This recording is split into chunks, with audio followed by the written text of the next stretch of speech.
අද අපි මේ කතා කරන රෝග තත්ත්වය කාන්තා, පිරිමි, බාල, මහලු කියලා ඕනෑම කෙනෙක්ට ඇති වෙන්න පුළුවන් රෝග තත්ත්වයක්. බලන්න ඔබටත් මේ වගේ රෝග ලක්ෂණ තියෙනවද කියලා. ඔබන් කාපු විගසම ඔබට වැසිකිළියට යන්න අවශ්‍යතාවයක් ඇති වෙනවාද? ඒ වගේම ඇතැම් විට ඔබගේ මල පහ තම ඝනව පිට වෙනවා වගේම ඒ කාලය තුලදීම යම්කිසි දවසක ඔබට දියර වශයෙන් මල පහ එක දිගට පිට වෙනවා. ඒ වගේම තමයි ඔබේ කෑම ගැනීමෙන් පසුවත් කෑම නොගෙන ඉන්න අවස්ථාවලදීත් එහෙම කිසිදු වෙනසකින් තොරව බඩ පිපුමක්, බඩ කොරවීමක් නැත්නම් අපේ භාෂාවෙන් කියනවනම් එහෙමත් නැත්නම් බඩේ අපහසු කන දෙයක් තියෙනවා වගේ හැඟීමක් ඔබට ඇති වෙනවාද? ඒ වගේම තමයි ඔබ මලපා පිට කරනකොට අවසාන අවස්ථාවේදී රුධිරය පිට වෙනවාද? ඒ වගේම ඇතැම් අවස්ථාවලදී ඔබේ මලපහ සමග සීදම් කොටස් එහෙම නැත්නම් සෙම් කොටස් පිට වෙනවාද? ඒ වගේම ඔබගේ බඩේ පිපුමත් එක්ක වැසිකිලි යාමෙන් පසු අධික රිදුමක් ඔබේ බඩ රිදීමක් එහෙම නැත්නම් අධික කැක්කුමක් ඔබට දැනෙනවාද? මේ රෝග ලක්ෂණ එහෙම නැත්නම් මේ ලක්ෂණ ඔයාටත් දැනෙනවා නම් අනිවාර්යයෙන්ම ඔයා ආයුර්වේදයේ සඳහන් කරන ග්‍රහණි රෝගය එහෙමත් නැත්නම් IBS කියන මෙන්න මේ රෝග තත්ත්වයෙන් ඔබ පෙළෙනවා වෙන්න පුළුවන්. IBS කියලා කියන්නේ irritable bowel syndrome කියන රෝග තත්ත්වය. එහි තියෙන රෝග ලක්ෂණ තමයි මම කලින් ඔබට සඳහන් කළේ. මෙම රෝග ලක්ෂණ ඉතාමත්ම භයානක තත්ත්වයන් වලටපත් වෙන්නේ කාලයක් ගියාට පස්සේ Crohn disease එහෙම නැත්නම් සමහරක් විට කාසිනෝමා දක්වා මේවා වර්ධනය වීමේ හැකියාවක් තියෙනවා. නමුත් ඇතැම් කෙනෙක් මේවා සාමාන්‍ය තත්ත්වයන් කියලා හිතලා ප්‍රතිකාර ගැනීමෙන් වැළකීලා ඉන්නවා. ඉතින් ඒක ඉතාමත් භයානක තත්ත්වයක්. ඉතින් මේ රෝග තත්ත්වයක් මෙම රෝග තත්ත්වයට අනිවාර්යයෙන්ම ඔබ ආයුර්වේද ප්‍රතිකාර ලබා ගැනීම තුළින් ඔබට සුවපත්භාවය කරා ළඟා වීමේ හැකියාවක් තියෙනවා.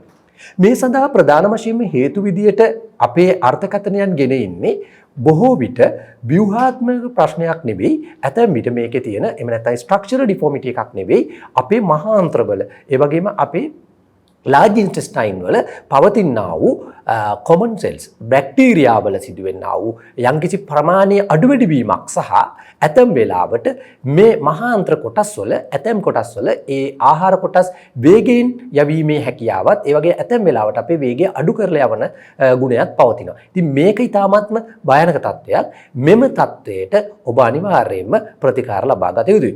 මෙහිදී ඇත්ත වශයෙන්ම අජීර්ණ තත්ත්වයක් එහෙමත් නැත්නම් අපේ භාෂාවෙන් ආම තත්ත්වයක් වගේ කොටස් වශයෙන් සලකා බලා ඔබේ ජීර්ණය පහසු කරන ඒ වගේම ඔබට එදිනදා ජීවිතයේදී ඔබට ලබා ගන්න පුළුවන් ඔබේ විමසේ කුස්සියෙන් ඒ වගේම ඔබට ඔබේ වටපිටාවෙන් සොයා ගන්න පුළුවන් දේශීය ප්‍රතිකාරවලින් මේ සදා සුවපත්භාවයට ළඟා වෙන්න පුළුවන්කම තියෙනවා. ඉතින් ඒ සඳහා ගොඩක් අය ඔය අපි භාවිතා කරන දියබත් ඒ වගේම කාරම් හොද්ද ඒ වගේම කායම් හොද්ද වගේම අපි භාවිතා කරන තැඹුම් හොදි මේ වදී දේවල් තමන්ගේ කුස්සියෙන් හදාගෙන ඉවර වෙලා ඒවා භෝජනයට පුරුදු වෙලා හිටියා. ඉතින් ඉස්සර වගේම අදත් ඒ දේවල් අපිට දකින්නට තියෙනවා. නමුත් මෙම රෝගයට අනිවාර්යයෙන්ම නිශ්චිත සුදුසුකම් තියෙන වෛද්‍යවරයෙක්ගෙන් ඒ සුසු ප්‍රතිකාර ලබා ගැනීම ඉතාමත් අවශ්‍ය කාරණයක්. ඒ නිසා ඔයාටත් මේ රෝග තත්ත්වය තියෙනවා නම් නිසි වෛද්‍යවරයෙක්ගෙන් මේ පිළිබඳව විමසලා ඒ සඳහා අවශ්‍ය ආයුර්වේද වෛද්‍ය ප්‍රතිකාර ලබා ගන්න. මොකද එහෙම නැති වුණොත් ඔයාට තුවාල දක්වා මේ ඔබේ අන්ත්‍ර කොටස් වල තුවාල දක්වා මේ වර්ධනය වෙලා ඉතාමත් භයානක තත්ත්වවලට පත් වීමේ හැකියාව තියෙනවා. ඒ නිසා අපි මේ පිළිබඳව දැනුවත් වීම තුළින් ඔයාට සුවපත්කාරය කරා ළඟා වීමට අවශ්‍ය පසුබිම හැදෙවි කියලා අපි විශ්වාස කරනවා. ඒ නිසා ඒ දැනවත්භාවය තුළින් අපි ඔබ සැම සුවපත් වෙමු.